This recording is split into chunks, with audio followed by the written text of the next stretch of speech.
So are you teaching in Corona times? I know I am, and I gotta say, it is not easy, it's challenging, and I'm always looking for a way to bring back a little bit of that fun, a little bit of that pep, a little bit of that joy. I think I got it this time. I think this lesson unlocked that. So I know that's what you're here for. I know you saw it in the thumbnail, and I want you to unlock some joy in your class. And this is a great lesson that works for those hybrid classrooms. If you have some online learners as well as some in-person, if you're all in person, it definitely works. If you're catching this after the fact, if Corona is not a thing anymore, if it's a piece of history, this will definitely work in your classroom too. So if any of this, all of this, sounds interesting to you, stick around.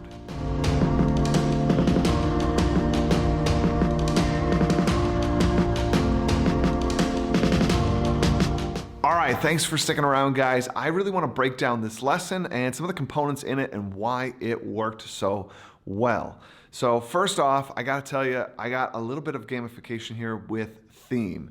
And this is something that I absolutely love. I encourage you guys to do, whether it's mini gamification for a lesson, and this is a good example of a lesson gamified with theme, or if you apply a theme over your whole course like I do. So I'm in the realm of nobles, right?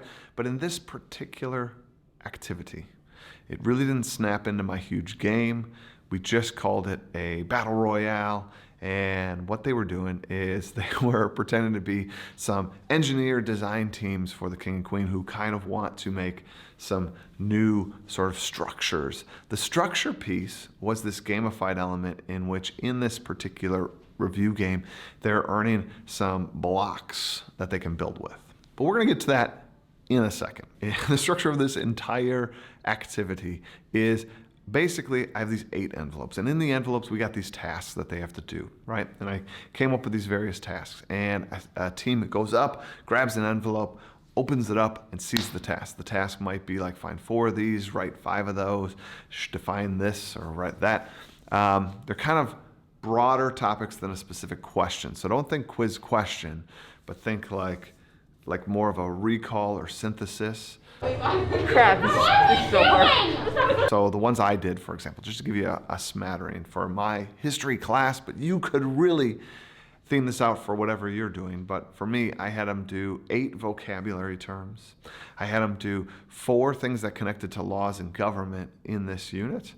I had them do I called it a then connection, which was like they had to make a strong connection between what we're currently learning and something that we've already learned in the past.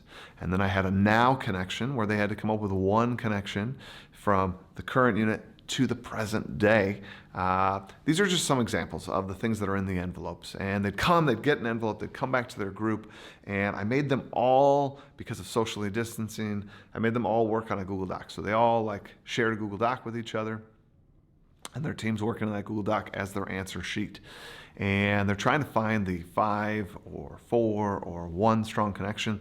They write it, and then they tell me, check.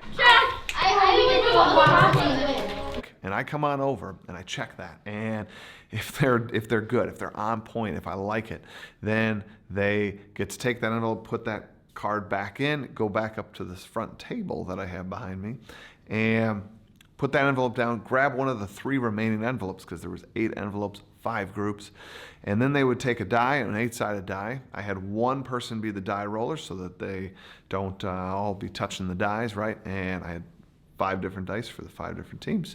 And they would roll that die. What else?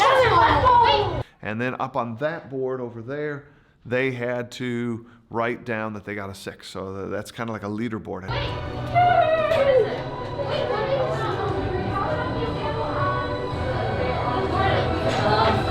And what that 6 represented is that they got 6 blocks from that bucket. And these are Kopla blocks. Let me get one for you. This Kopla block, as you can see, it's a little bit of a Jenga block. Nothing special to it. They can't really like click in like Lego or whatever.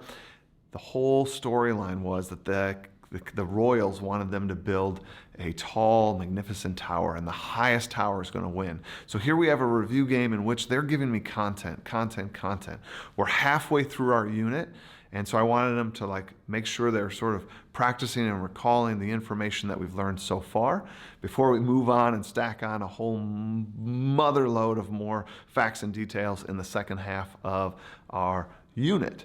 And so great little mid-practice here. They got these and then they started building these towers, these high towers, and rinse and repeat. Then they took their new list of tasks back to their desk and do the next set of tasks, right? And come back, drop it, grab a new one, right? Rinse, repeat, rinse, repeat. They had 45 minutes. I had 45 minutes, guys. I'm gonna say it again, 45 minutes of content generation from my students where they were constantly working together in teams to sort of recall that information, synthesize some of that information, make connections. We had a lot of higher order thinking skills. We had authentic team building.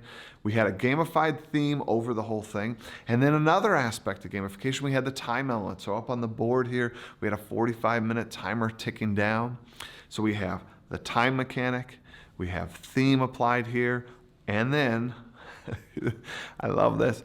There also was 8 power-ups they could use in this particular game. So they could play a card on a team that was like, ooh, you have to answer 20% more. They have a card that was like, ooh, reduce your own task by 20%. There's a steal a card, right? We had these 8 items that they could use. So we have this item culture inside this one-day activity. I'm telling you, this was so genius. And you can see the students just loving the activity and working together in authentic collaboration. It was high intensity, super fun. I'm playing epic music in the background. The kids absolutely loved it. I really should let them speak for themselves. So here are some students telling you why they liked this particular activity.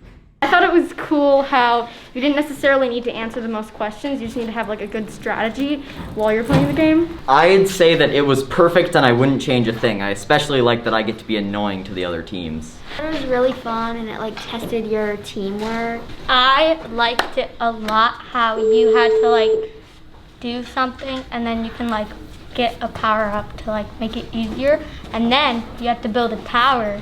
And it's not just like the how many points you have. Even though like it was stressful, like I liked the activities because instead of like just like writing down like exact facts, like we had to like move like the content in there too. I liked how you had to like build the tower and try and get the tallest tower. Okay, I liked it because at the last like 5 minutes, everybody just starts screaming.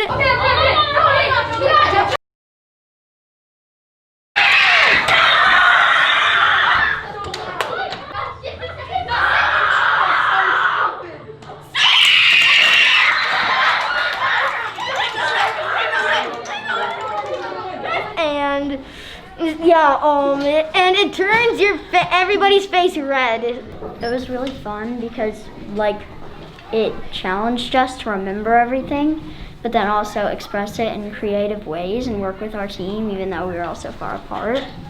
And then like rolling the dice and stuff, and it was a lot of adrenaline at the end, like when you're trying to stack it up.